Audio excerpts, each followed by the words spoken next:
gereja. Ke gereja mungkin 1 minggu boleh 10 kali dia masuk gereja. Tetapi kehidupan kekristenannya itu, dia tidak membuka hidupnya untuk menanggalkan kehidupannya yang lama. Sehingga dia tetap tidak melihat kemuliaan Allah. Dia tidak melihat mujizat Allah terjadi dalam hidupnya. Makanya hidupnya susah terus. Karena apa? Karena dia tidak mau melangkah dengan iman datang kepada Tuhan, menanggalkan hidupnya yang lama. Kalau kita ini, ya, hidup kita ini yang lama kita tanggalkan, maka kita akan berubah menjadi manusia yang diberkati. Amin. Seperti ini Bartimius ini, dia ingin sembuh, dia ingin melihat terang. Kalau orang buta, saudara, itu pasti menderita, saudara.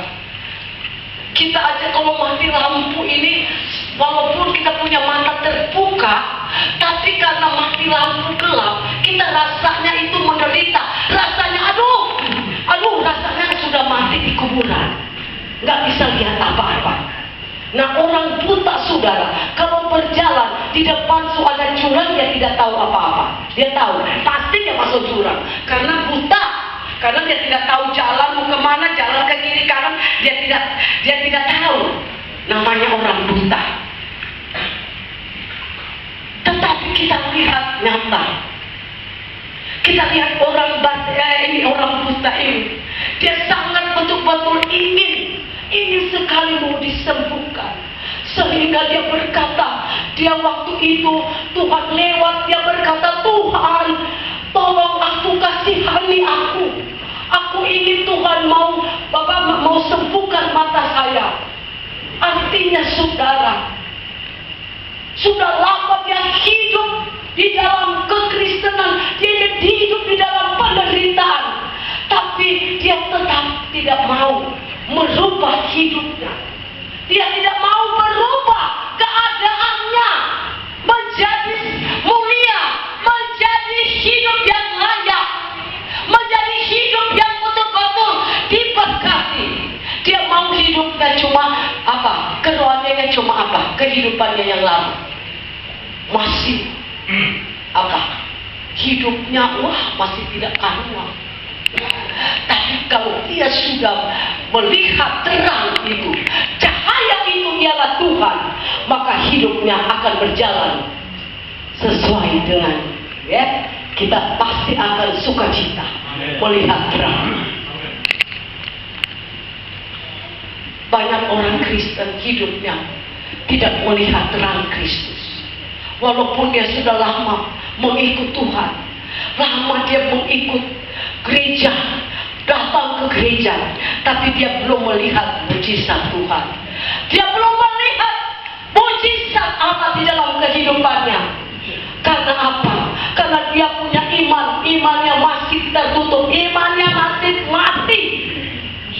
Makanya kalau kita ini memiliki iman kepada Tuhan, pasti kita akan melihat berkat-berkat Tuhan yang akan diberikan bagi kita. Amin.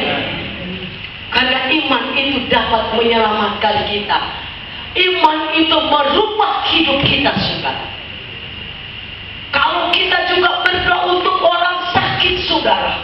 Kalau kita berkata dengan Tuhan Yesus berkata, kalau engkau memiliki iman percaya kepadaku, maka doa orang benar besar kuasa. Kalau dia memiliki iman. Kita contoh satu lagi, ada beberapa contoh, saudara, kita lihat nyata.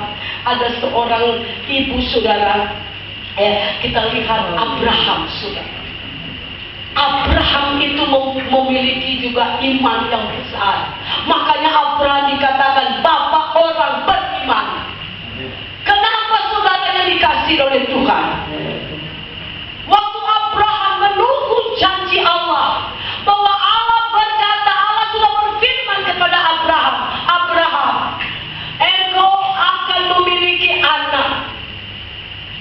Sarah, engkau akan memiliki anak. Waktu itu Sarah itu juga nggak percaya. Kenapa saudara? Waktu itu Sarah sudah berumur 90-an tahun. Tidak mungkin lagi dia mau melahirkan. Maaf kata, haidnya itu sudah nggak ada, sudah mati. Jadi nggak mungkin dia punya anak lagi.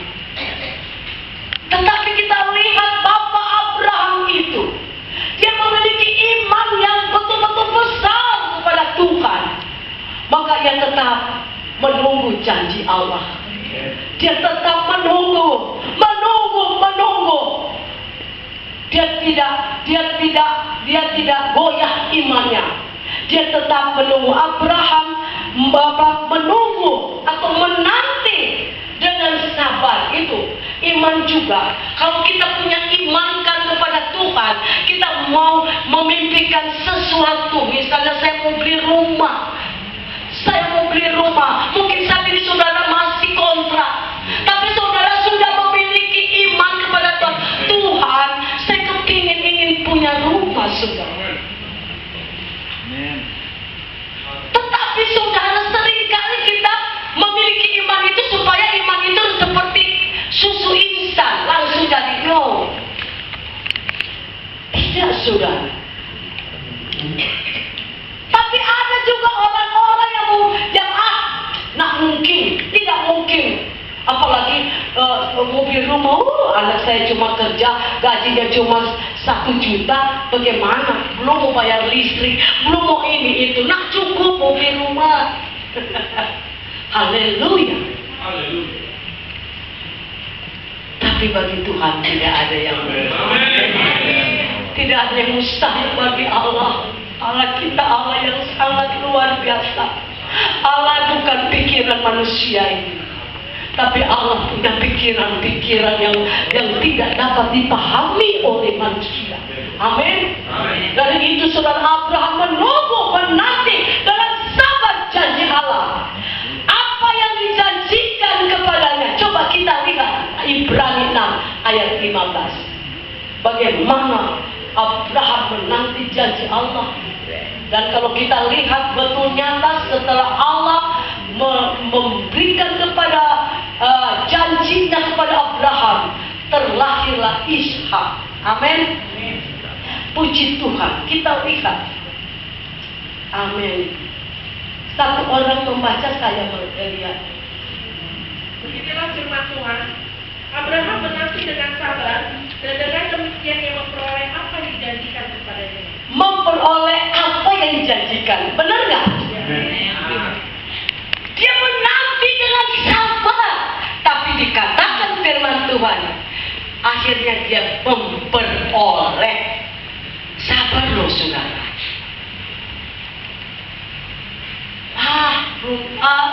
Itu 1 tahun 2 tahun impikan mau dapat mobil mahal. Saya sudah datang berdoa, siang malam. Saya sudah datang rajin ke gereja, mana saya tidak dapat. Berarti iman kamu iman seperti Bartimeus waktu masih itu, buta. Saudara yang dikasih oleh Tuhan, betul sabar, menanti dengan sabar. Janji Allah, kalau engkau punya iman kepada Tuhan dan Tuhan sudah berjanji akan diberikan, walaupun belum nyata. Walaupun kita belum melihat nyata, tapi kita menantikan janji Allah. Iya dan amin. Bahwa dia kalau berjanji iya dan amin. Amin. Puji Tuhan. Jadi saudara yang dikasih dalam Tuhan,